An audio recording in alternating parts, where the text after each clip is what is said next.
Hey guys, it's Zero here again. I've got another airsoft pistol review. Another old school pistol. Not really old school, but it's older. I want to say 2011. And as you can see from all the, maybe you guys can't see that, but there's a lot of wear on the slide. This is my buddy Rob's gun. He's had it since 2011. He's used the hell out of this gun. This is the 100-year anniversary of the 1911. This is produced by KWC. And then right after that, Elite Force started making them. I can show you here. Let's see if you can see that. There's the dates for the patents on the weapon design. This pistol itself, it's got regular blacked out sights, so there's no dots on here at all. This was just straight up line it up, pull the trigger. It's a very basic pistol. It's real thin. It's a 45. It was a 45 caliber originally. This is obviously a BB gun. Let's just show you something real quick. This is a CO2 powered mag, which is pretty cool, which means you got consistent firing, but you also have use in the winter. I want to show you guys that the gun is empty. There's nothing in there. There is gas in the CO2 cartridge. It has that rear, what is that called? What's the dovetail? But Beaver down. yeah, what is Grip safe. the grip safe? That's what it's called. Yeah, Safety. grip safety, as well as the regular safety there, which actually functions. You've got your slide release, you know. Now, since he's gotten this, I think he's changed the grips. They were originally brown. They had kind of like a wood grain look. And I think he went with these just because they were just better grip.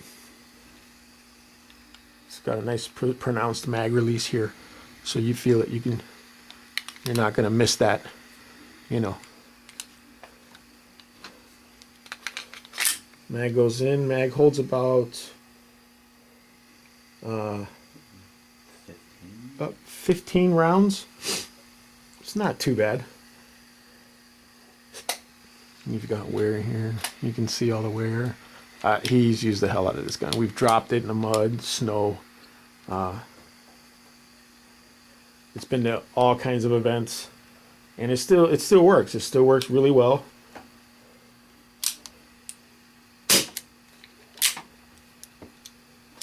Or not. There you go.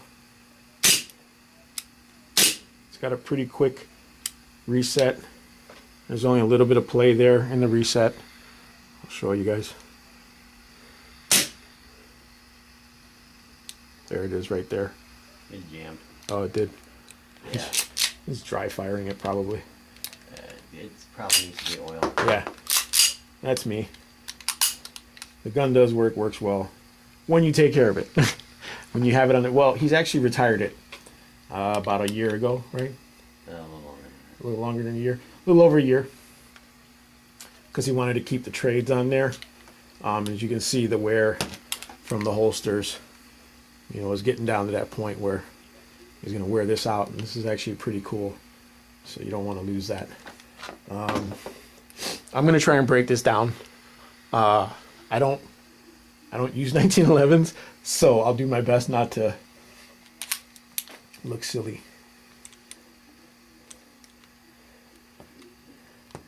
Yeah, that comes out, right? There's pin.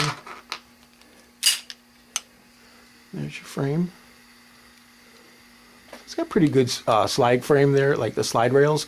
It goes almost all the way to the front, so that's not bad. But that's 1911. Most airsoft guns are like that too. So we've got the barrel, or not the barrel, but the guide rod and spring. Barrel stop, or the spring stop. Got the bushing. Oh, the bushing. That's right. Always forget this thing. It's so weird, but it was designed over 100 years ago. So there you go. And here's your airsoft parts. There's your nozzle. You know. Now let's try and put this back together.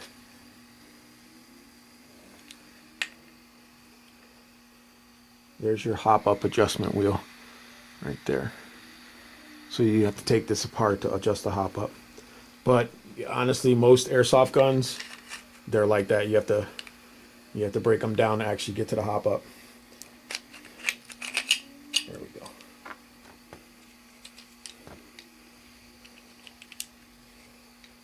Got that. So Elite Force started making a bunch of these after this, and the designs are almost identical. They really haven't had to make too many internal adjustments to make the gun work better or worse. You know what I'm saying? Like, they didn't have to do too much to it.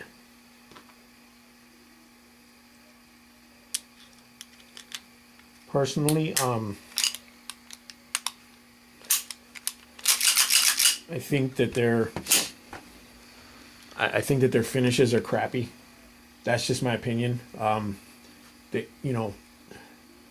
It's hard to say because this is such an old gun and he's used it so much. I can't say if it's just a lot of wear and tear from use or it's just their finishes, But I have another one here that he uses or something. There we go. That's hot. This is another one from Elite Force that he used for a long time as well. This one has actually had internals rebuilt completely because he used it so much. I mean, he wore it out. But you can see that there are differences externally between the two. This one has a skeleton hammer, a larger dovetail, a pronounced grip safe stop here. The grips are a bit different. He had to actually modify these grips to fit on this one. He wanted these grips on here. He's also got a nice Punisher compensator on there. And you said you had to modify this a little bit to A get little that. bit to get it to fit because it's from Wii, so the way they do Look at that. pushing are different. 3-dot sights, which I'm sure helps a lot. I've used black sights in real steel and in airsoft, and it's just really hard to shoot with them, but this makes it easier. And this is pretty much the same. Another CO2 mag. Gun's empty. It's pretty much the same gun, right? Like it's just this one's obviously a little longer, a little newer. So you've got you've got the rail on here. So this is the A1, the 1911 A1 model. So it's just a bit more advanced. They've got a little bit more engineering on this one as opposed to the 100-year-old version. Correction, this was an A1 too. That was an A1 too? Yeah. Okay. Well, we've got a rail on this one, obviously. This is a Picatinny rail, right? 20, like a standard. Yeah. So it'll take standard attachments, lasers, lights.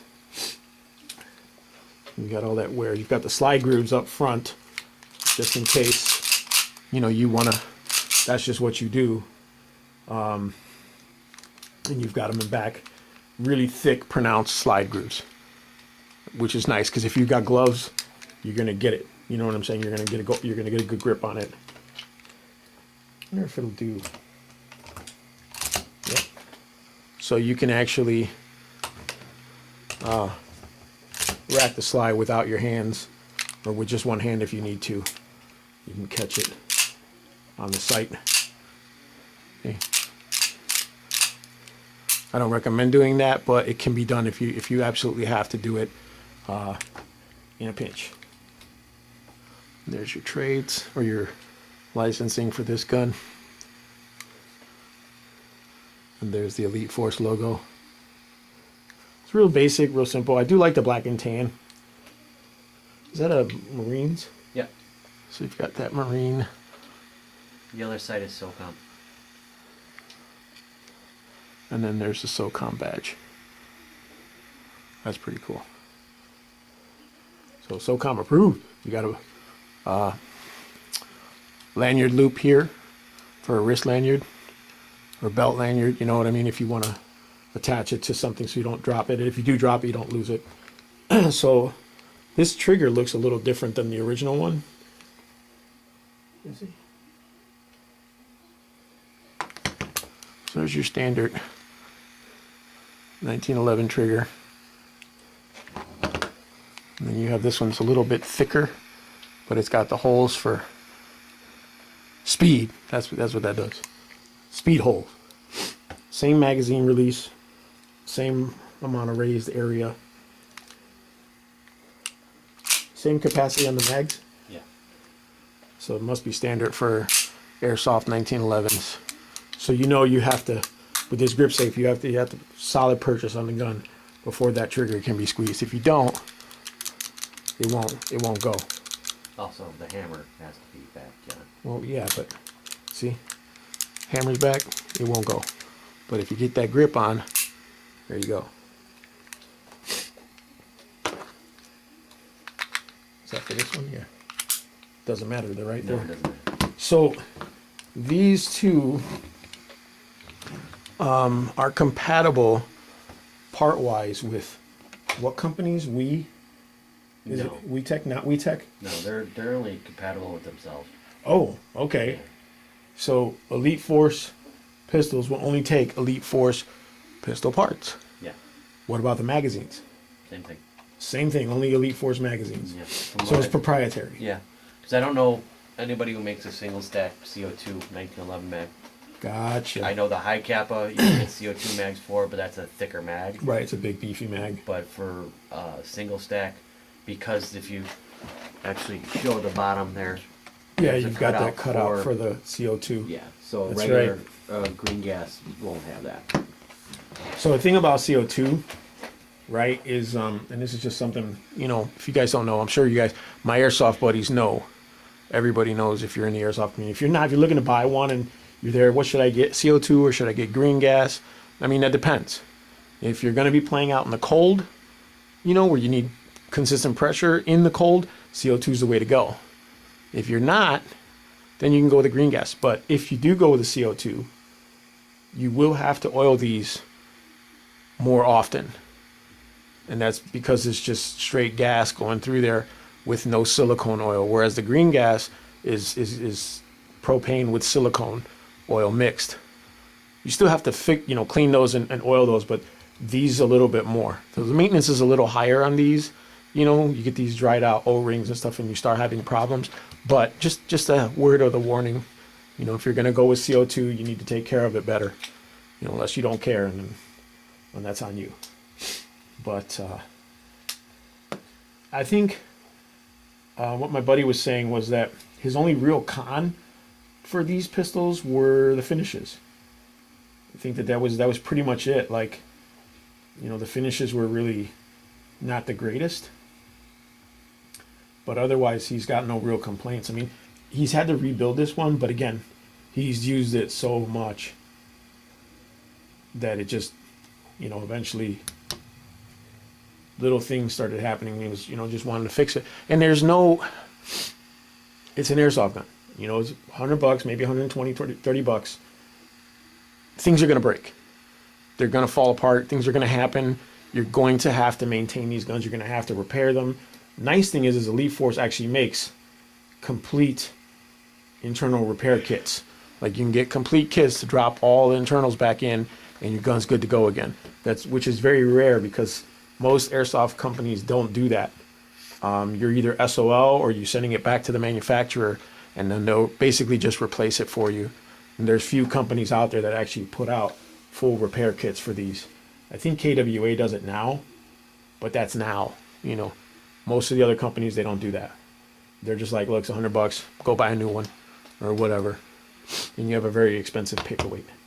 But I think they're pretty cool. I'm not a fan of 1911s, but you know, I respect where they come from, and you know, everybody has their own pick of the type of guns they like to use. And in airsoft, they're all the same. You know, and what I mean is, you know, it doesn't matter. It's a 1911 Beretta H&K. It's all the same. It uses the gas magazine, feeds some BBs, shoots the BBs out. You know, the form doesn't make for the function. It doesn't make a better or worse function.